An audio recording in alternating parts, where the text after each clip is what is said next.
சோக்கர்னாலே choker ஆரம் S தான். ஆமா ஸோ அதனால இந்த மாதிரி பியூட்டிஃபுல்லா சோக்கர்ஸ், இந்த மாதிரி பெரிய சோக்கர்ஸ் இதெல்லாம் ஸ்டேட்மெண்ட் பீஸ். அண்ட் இதுவும் ரொம்ப ரொம்ப யூனிக்கா இருக்கும். இது ஒரு எக்ஸ்க்ளூசிவான ஸ்டேட்மெண்ட் பீஸ். இதெல்லாம் நம்ம வந்து ஒரே ஒரு பீஸ் போட்டா போறோம், நிறைய ஜுவல்லரி போடணும்னு அவசியம் இல்லை. அழகழகா இருக்கு. இதெல்லாம் எங்க வாங்குவீங்க? இது எங்க வாங்குனீங்க? இதோட காஸ்ட் என்ன? ஒவ்வொன்றும் ஒவ்வொரு ரேட். 3ல மேக்ஸிமம் வந்து 699 ருபீஸ்ல இருந்து 5000 6000 ப்ரைஸ் பாயிண்ட் வரைக்கும் இருக்கும். ஸோ அந்த எல்லா ப்ரைஸ் பாயிண்ட்லயும் வரும். அதே மாதிரி இந்த டிஃப்ரெண்ட் செயின் இருக்குல்ல, இது வந்து இப்போ நல்லா ட்ரெண்டிங்கா போச்சு. எப்ப போட்டாலும் இது எல்லா வெரைட்டி ஆஃப் சாரீஸ்க்குமே இது வந்து, ஏன்னா இது வந்து ஜடுல இருக்கு. ஸோ அதனால வந்து எல்லா வெரைட்டி ஆஃப் சாரீஸ்க்குமே நல்லா இருக்கும். அண்ட் இந்த சோக்கர் எனக்கு ரொம்ப ஃபேவரெட். ஸோ இது அப்கமிங் போடணும் அப்படின்னு 2 தடவை போட்டோ ஷூட் மட்டும் பண்ணியிருக்கேன். இதை போட்டு எக்ஸ்க்ளூசிவ் சோக்கர். இது வந்து அசல் கோல்டு மாதிரியே இருக்கும். ஸோ அதனால இதை போடணுங்கிறதுக்காகவே பார்த்து பார்த்து அதுக்கான சாரி செட் பண்ணி வச்சு. எங்க வாங்குனீங்க இந்த சோக்கர்? இது எல்லாமே நம்ம ஃபேம் பஜார்லயே சேல் பண்றோம் நம்ம, இதே மாதிரி பேட்டர்ன்ல. ஸோ இப்போ நம்ம போடுறத பார்த்துட்டு கஸ்டமர் கேட்பாங்க இது நல்லா இருக்கு அப்படின்னு. ஸோ நம்ம அதுக்கப்புறமா அதை புக்கிங்ஸ் எடுத்து ஆர்டர் எடுத்து கஸ்டமருக்கு டிஸ்பேச் பண்ணி. இதோட ரேட் மேம்? ஒவ்வொன்றும் ஒவ்வொரு ரேட். இப்போ இது வந்து உங்களுக்கு 4000 வரும்.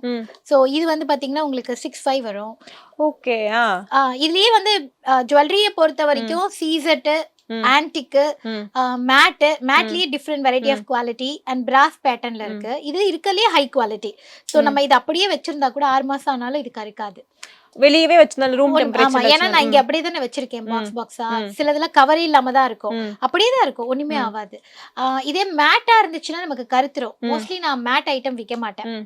ஏன்னா நம்ம போடும்போது அது தங்கத்துக்கு பதில் தான் அதை போடுறோம். போடும்போது அது கவரிங்கா தங்கமான்னு தெரியக்கூடாது, அந்த மாதிரி போடணும். அப்பதான் அது நல்லா இருக்கும். அதனால பார்க்கும்போது இது கோல்டா எத்தனை சவரன் அப்படி கேட்கிற மாதிரி இருக்கணும். அது மாதிரியான ஜுவல்லரிஸ் தான் மோஸ்ட்லி போடுவோம். இப்ப இதெல்லாம் வந்து பாத்தீங்கன்னா இந்த டிசைனர் சாரி இருக்குல்ல, அதெல்லாம் போடும்போது இந்த மாதிரி ஒரு பீஸ் போட்டா அப்படியே பார்க்க டைமண்ட் மாதிரியே இருக்கும் நமக்கு. ஸோ அது ரொம்ப அழகா இருக்கும், டைமண்ட் மாதிரியே நல்லா கிளிட்டர் ஆகும். பிகாஸ் இது ஸ்வரஸ்கி ஸ்டோனுங்கிறனால பயங்கரமா. ஆமா, ஸோ அதனால அது பயங்கரமா கிளிட்டர் ஆகும். இல்லையே இந்த ஆரம் எனக்கு ரொம்ப பிடிக்கும். இப்போ ரீசெண்டா நான் ஒரு 2 ஷூட்ல இதை போட்டிருந்தேன். இது ரொம்ப பெருசு.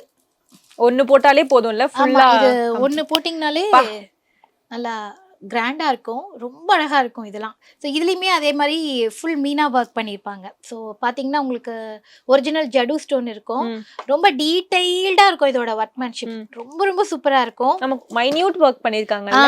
கோல்டுல எப்படி நம்ம பாக்குறோமோ அதே மாதிரியே இருக்கும் இதெல்லாம். இதோட காஸ்ட் மேம்? இது 4999.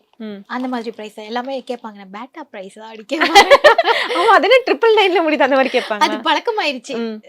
அதனால அந்த மாதிரி போட்டு 499 599. இது ஃபார் சேல் ஆல்சோ. ஆமா, இதுல எல்லாமே மல்டிபிள்ஸும் இருக்கும். ஃபர்ஸ்ட் நான் எனக்கு வாங்குவேன், அது எப்படி இருக்கு போட்டோக்கு அப்படின்னு நான் பாப்பேன். அது நல்லா இருக்குன்னு தோணுச்சுன்னா மல்டிபிள்ஸ் வாங்கிடுவேன்.